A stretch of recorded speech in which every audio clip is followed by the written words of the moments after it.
Hey everyone, welcome to the Zest, the official podcast of Orange Coast Magazine. I'm Chelsea Ranieri, and today we have a special episode with a Zest partner. She is an international opera singer who has been recognized by the New York Times for being a vocal trapeze artist. You can see her perform at the resort at Pelican Hill in Newport Beach in December for the Holiday High Tea and Songs of the Season event. Thank you so much for being here today, Deanna Breiwick. Thank you so much for having me, Chelsea. Of course. So let's just jump right in. How did you get into singing opera? Yeah.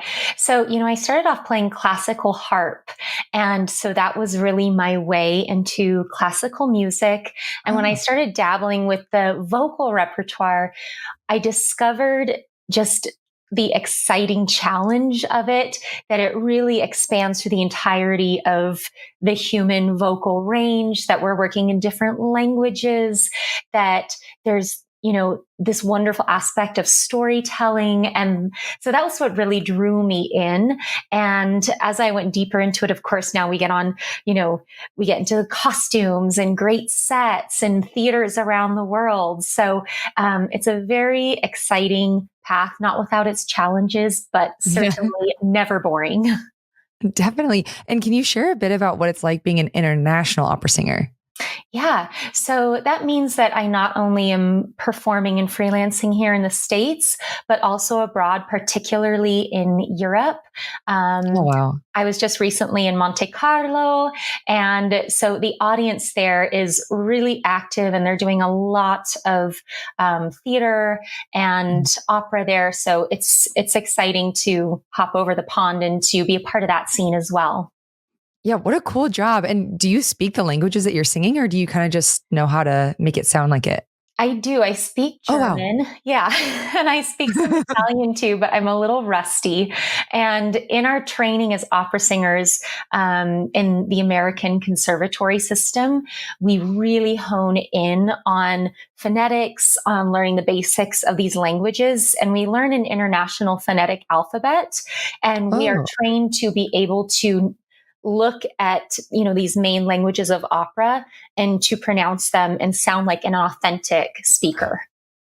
Oh, that's so cool. I had no idea. Yeah. Well, what's something about singing opera that most people wouldn't expect? So it is actually probably the most obvious thing, but I think it's something that a lot of people don't know, is that we are completely acoustic instruments.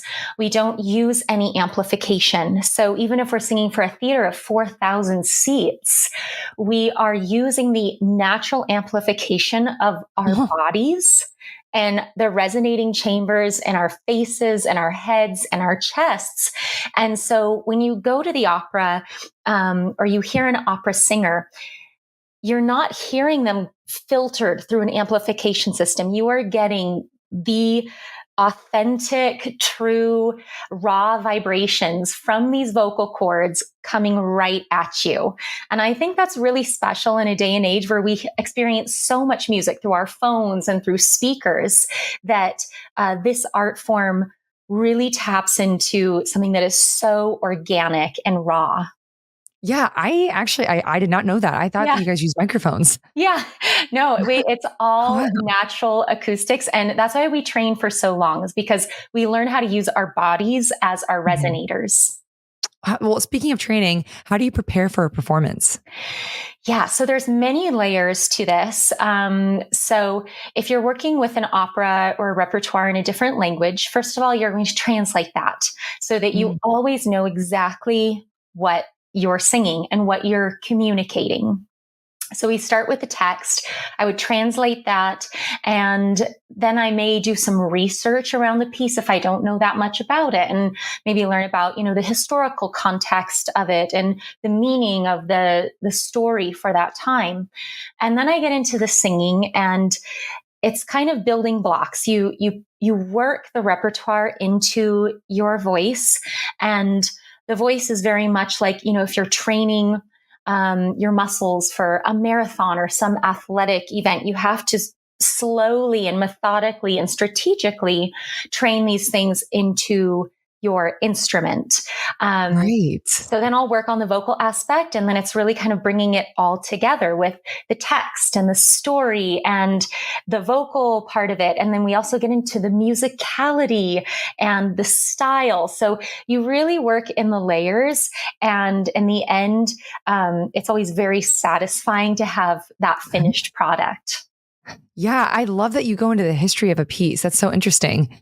And Yes. then the training of it like a marathon, I like the thing that ran through my mind is if I do karaoke and I do 3 songs, my voice is shot by the end of it. So I Yes. can only imagine singing opera. Yes, yes, exactly. And that's like for most of us, who are not training the voice, it's just like Mhm. as if you were to like wake up one day without ever running and being like, I'm going to Yeah. go run, 10 miles. You're going to be racked at the end of it. Yeah.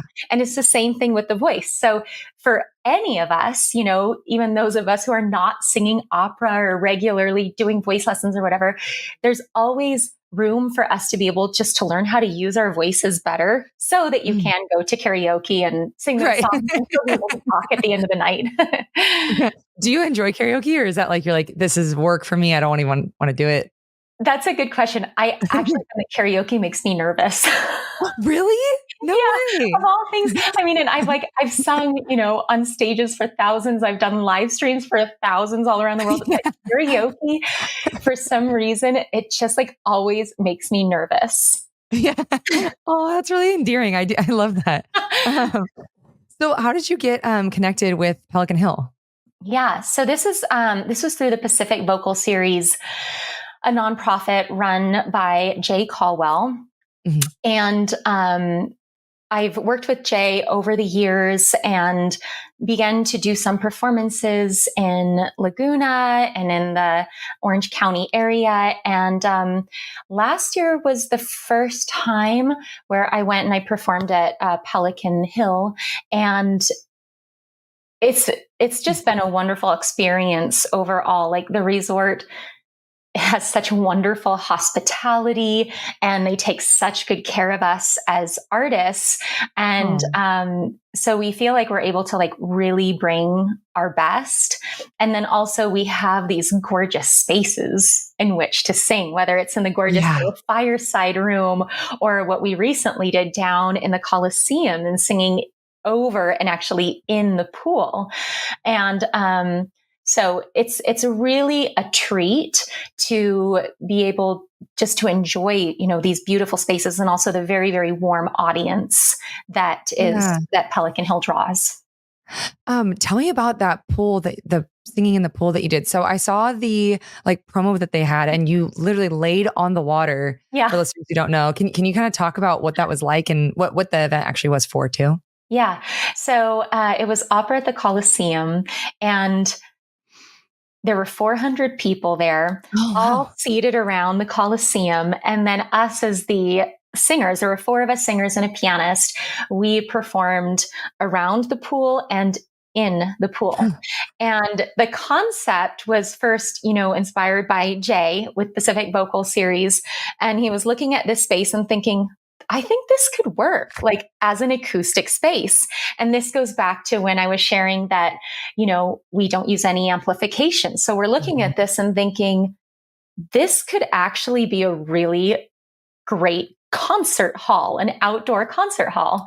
And so we tried it out last year and it was magnificent. Like I tried a little bit of singing over the water and it reverberated off the water and filled the whole Coliseum space. Wow. It was really magical. And we thought, oh my gosh, we have something here. And so then Jay pulled together an amazing group of singers and program and worked very closely with Pelican Hill, which then created this amazing event where people were having, champagne and small bites and just a beautiful, beautiful experience of Pelican Hill, of the beautiful views of nature and of opera and live music.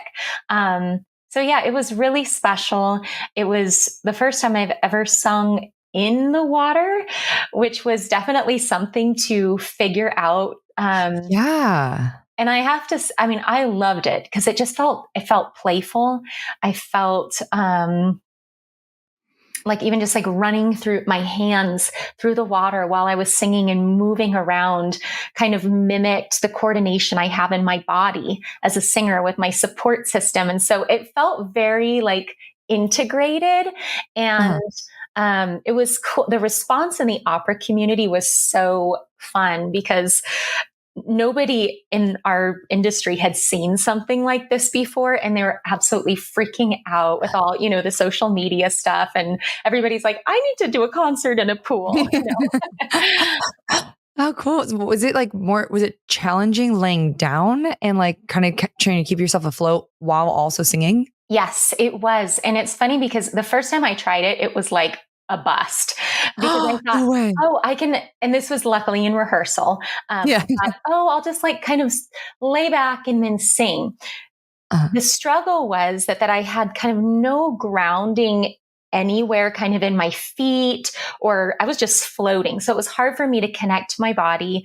And then I also couldn't hear anything because my ears were under Oh, right. Yeah. I didn't even think of that. Yeah. So I figured out a way to like initiate phonation and to start singing and then like lay back into it. So there was a little bit of, figuring out that coordination, but it wasn't as difficult as I thought it would be. Yeah. What a trip not being able to hear yourself as you're singing. Yes. Yeah, that must have been strange. Yeah. And then you're like, okay, I'm just going to go all on sensation here. But floating, that was difficult. Yeah, I would imagine. Well, it sounds like an incredible event though. And then as I mentioned, in December, you'll be performing at Pelican Hill. Yeah. So tell me a little bit about this event and what listeners or how listeners can attend. Yeah. So this is going to be Christmas high tea at Pelican Hill. So just absolute magic. And it'll be another singer and myself and with a pianist. And it's going to be, I believe it's 2 hours and 2 or 3 hours. And through that time, we sing holiday favorites and even just kind of wander around among the tables while attendees can enjoy a beautiful high tea experience with bites and treats and delicious tea. And it's going to be, I'm already like, I'm relying on it to put me into the holiday spirit. Like I just know, like once I'm doing these concerts, I'm going to be full into holiday mode. It's going to be beautiful. It sounds really cozy. Yes. Very, very cozy. And can listeners buy tickets? It's on their Pelican Hill's website, right? Yes. Yeah. And I know it's going to fill up fast. So if you're interested, I encourage you to go check it out and book your seat. Amazing. So for someone who is listening and has never seen or heard opera in person before, in addition to everything you've spoke about, what's something what can they expect from a live performance? Yeah. So, the power of the operatic voice is very, very present. Mm-hmm. And it's one thing to go to a theater and experience it on the stage, which is totally thrilling in its own right. Mm-hmm. But what I think makes these events at Pelican Hill really special is that you're maybe 5 feet away from the opera singer, right? And you're getting this resonant, very present experience with the voice. And I mean, it's really cool. I mean, when you're in the same room as an opera singer, everything vibrates. You're feeling your chair vibrate. You feel the vibrations in your chest. And so, it's a very immediate and immersive kind of experience.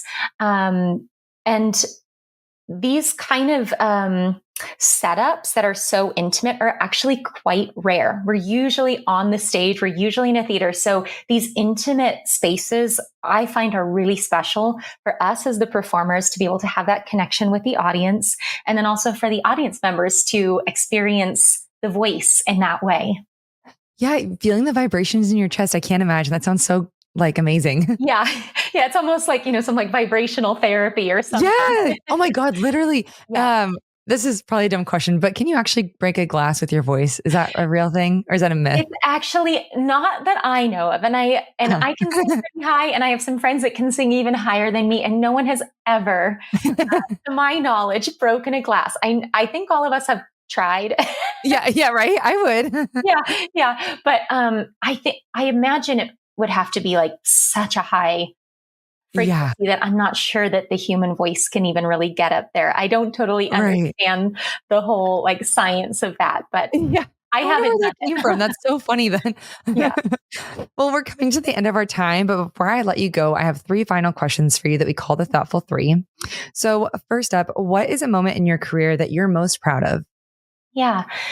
It actually goes back to my education. Mm, And it was when I got into Juilliard. And mhm.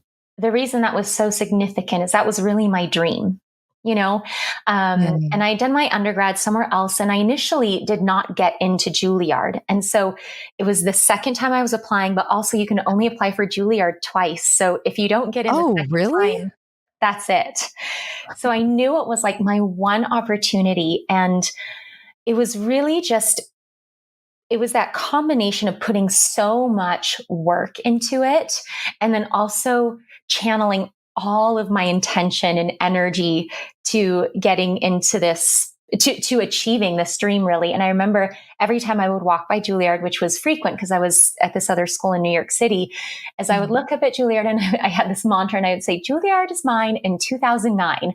And I every love that. time I would just chant this little mantra, and I did it for a whole year. And by the time I got to my audition, I felt like I owned the place and it was the best audition of my life. And it was just one of those examples looking back of like, if you really want something, like just go for it and like give everything you can and maybe it'll work out like how I got into Juilliard, or maybe you just end up, really growing and at least having known you've tried everything. Yeah, So definitely. Do you have any advice for pre-audition jitters for fellow singers that are listening? yes. So I would say, first of all, preparation, like as Mm, much as you can prepare. And then, like, as you in your preparation, build pressure into that. So, whatever might make you nervous, if that means like sharing it with some people in your life or, creating some sort of scenario where you can feel some of that pressure and then yeah. test it under that pressure. I think it's so important to train that. And you can also do that through visualization. Mm, Set up the whole scenario in your head. And as you develop this, it becomes stronger. Now, when I do visualization, I can feel the experience like in my whole body and then wow. kind of begin to manipulate that. To help prepare you. And then I would say Yeah. breath work, finding breath practices that can help calm your nervous system and help you be present when your mind is like, Yeah, right. yeah. That's so smart. I love those that advice. And then what would you tell your younger self knowing what you know now? um, I think, I think it would have to do with like being happy right now before the dream is achieved, you Yeah. know, being happy with, the fullness of your life now. Um, I'm a very ambitious person. And Mhm. so I'm always I'm working towards goals. And sometimes I think then I'm working so hard towards that I may be missing like the gifts of the present. And Mhm. so just like recognizing the fullness of happiness and fulfillment right now as you work towards a dream. I find that something in the last couple of years that I've I'm doing better with. And Yeah, um and then yeah, it's just it then you feel more satisfied in your life as it is right now and you don't want to miss that. definitely. I definitely resonate with that. That's so true. Yeah. And then lastly, what advice do you have for when someone finds themselves outside of their comfort zone? Mm. I feel like I can speak to this because as a performer, I'm oftentimes outside of my Yeah. comfort zone. Um, it makes me think about recently I was traveling, as I mentioned earlier, in Mhm. Monte Carlo. And whenever I travel, I find I get to know myself in a new way or a different way because you're experiencing yourself in a new place. Yeah. And I find that when we are put in scenarios or situations where we are outside of our comfort zone, it's almost like internal travel, like Yeah. travel in your internal world, and where you have an opportunity to get to know yourself anew in under this pressure or in this uncomfortable space.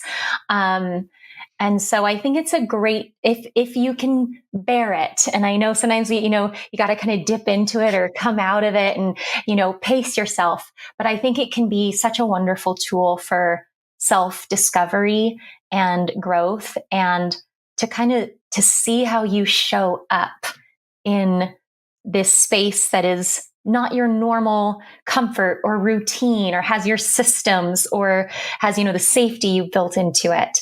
And you might learn something new about yourself there. I love that. Well, thank you so much for doing this. I had so much fun getting to talk with you, and everyone go get tickets for the holiday event at Pelican Hill. Thank you, Chelsea. This was a pleasure. Of course.